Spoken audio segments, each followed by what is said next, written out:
Olá, seja mais do que bem-vindos, agradeço você pela inscrição e lembrando que aqui você não é apenas um inscrito, você acaba se tornando um grande amigo meu, então seja mais do que bem-vindos. E hoje eu tô trazendo um Intel Xeon E5-2630L V2, tá? Sempre atento a essas nomenclaturas aí. Ano de introdução foi 2013 com microarquitetura em 22 nanômetros. O preço do produto, pelo menos no Brasil, fica em R$346, já para você importar fica em até R$250. Lembrando que esses valores podem ser alterados a qualquer momento, então não perca tempo. Tecnologia Hyperthread, ele possui sim, são 6 núcleos reais e 12 linhas de instruções. A gente sabe que quanto mais núcleos ou threads também, tudo assim, né, basicamente que a gente vai avançando, melhor para o seu desktop. A questão aqui, a gente vai ter, logicamente, o melhor para jogos. Eu sempre reclamo sobre a questão dessa quantidade de núcleos, né? Eu falo muito mal dos processadores que utilizam até 4 núcleos, exemplo de alguns processadores i5, né, em gerações atuais,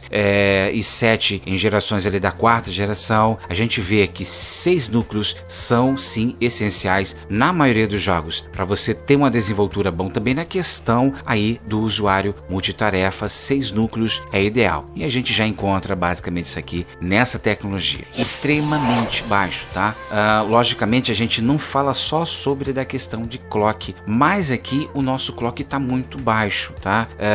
Se existe a possibilidade de você estar fazendo um investimento em outros processadores, eu acho que seria mais interessante, mas na questão de jogos fica meio complicado isso daqui. Lembrando que a nomenclatura L significa basicamente um processador que ele é mais otimizado para a questão de consumo, literalmente consumo. Eu estou falando de energia basicamente, tá? Vai ser aquele processador ideal assim para jogos, mas é sempre bom trazer para o canal, que aí a gente fica assim basicamente mais tranquilo com relação a isso daí e logicamente não fazer a compra errada. A versão do nosso Turbo-Boost é o 2.0, mesma coisa encontrada em diversas tecnologias, até mesmo de 10 nanômetros. Memória cache excepcional, são 15 MB de cache, não tem muito o que se falar não. Tendo essa porcentagem aqui, a gente abaixa um pouquinho a bola. Controlador de memória, a gente tem um DDR3 trabalhando a 1600 MHz com seu limite máximo de 768 GB, tá? Muito bom, logicamente não vai utilizar isso daqui tudo.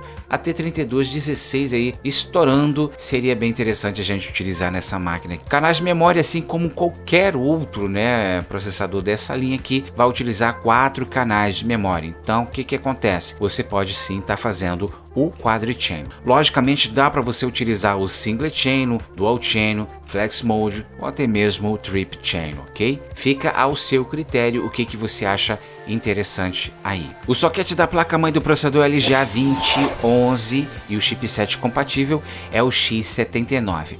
A placa-mãe de referência, para a gente se aprumar, né, ter um ponto base ali para a gente saber o que está acontecendo nesse chipset e entender um pouquinho mais, eu coloquei a X99 da ASRock da Extreme 11, tá? Então, qualquer coisa você pesquisa sobre essa placa-mãe aqui para você entender como que funciona basicamente o chipset X79. E lá você vai verificar basicamente se o seu processador, o processador que você está querendo, de repente outro da linha Xeon, né, que utiliza esse chipset aqui, ver se ele está listado lá basicamente. O TDP do processador fica em 60 watts, como a gente já falou lá anteriormente, né, a nomenclatura L significa aqui em consumo literalmente. Então a gente não precisa estar fazendo grandes investimentos com relação a cooler, mas é sempre bom a gente ter um ponto base interessante. Eu vou novamente sempre estar colocando de 120 a 135 TDP, porque geralmente quem compra esse processador compra no desespero, né? Aí daqui a pouco quer fazer um upgrade, né? Aí não pode fazer porque comprou um cooler muito abaixo. Aí ele vai ter que trocar o processador e o cooler. Você comprando um cooler que tem um limite dissipável interessante, você não precisa fazer investimento com cooler, faz somente o investimento ou upgrade com o processador. Não é bem mais interessante? Tá gostando do canal? Então não deixa de se inscrever, que é muito importante a sua inscrição, assim você não vai ser mais enganado. E outra coisa interessante, a gente sempre responde todos os comentários, tá? Deixa sempre aqui a sua dúvida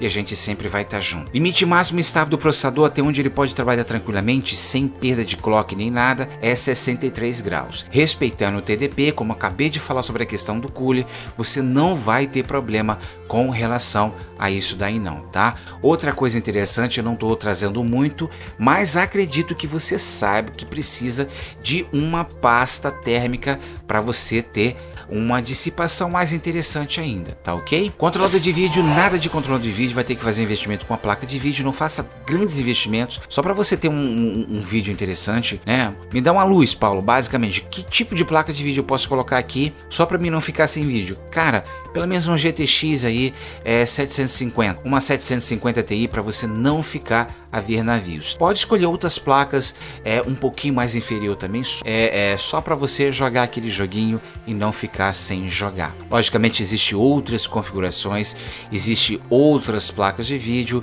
mas por enquanto a gente fica basicamente nessas aqui. Controlador PCI Express a gente tem um 3.0, mesmo assim a gente tendo 3.0, nada de fazer grandes investimentos, a gente fica aqui com uma placa-mãe meio que básica, tá? Nada de fazer grandes compras com chipsets mais extravagantes, não precisa fazer isso, vai devagar, porque aqui é bem de entrada mesmo, tá? Lembrando que a gente vai trazer outros processadores mais avançados para você se dispor aí da alta tecnologia, tá? Fonte potencial, sempre potencial, não se esqueça disso. Limite mínimo de fonte 450 e o nosso máximo chegando até 650. Sempre há a possibilidade de a gente aumentar um pouquinho mais, vai de acordo com a placa de vídeo que você tem, tá? Se você for escolher uma placa de vídeo que tenha uma coisa assim mais aprimorada, né? A gente vai aumentando a fonte, assim é com as configurações. Hoje em dia, para um desktop normal, um processador, não importa se ele é da linha Xeon, tá? Um SSD, um bom conjunto aí de jogo de luzes de computador, né? Um bom RGB, essas coisas tudo aí. Geralmente a gente não gasta mais de que 300, tá? A gente tá se perdendo muito isso daí, a gente tá falando besteira na internet, então tome cuidado com relação a isso daí. O que faz mesmo o consumo, dobra mesmo do computador, é a placa de vídeo, que ela tem um consumo muito grande, então varia muito, tá? Vai de 180 a 200, chegando até 300.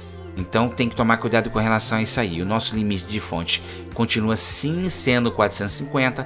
Se quiser ter folga, tem uma 500 aí, você consegue ter folga sim. Com PFC ativo, né? Escolha as marcas que você mais desejar aí. Tem da PCIe, que eu gosto muito.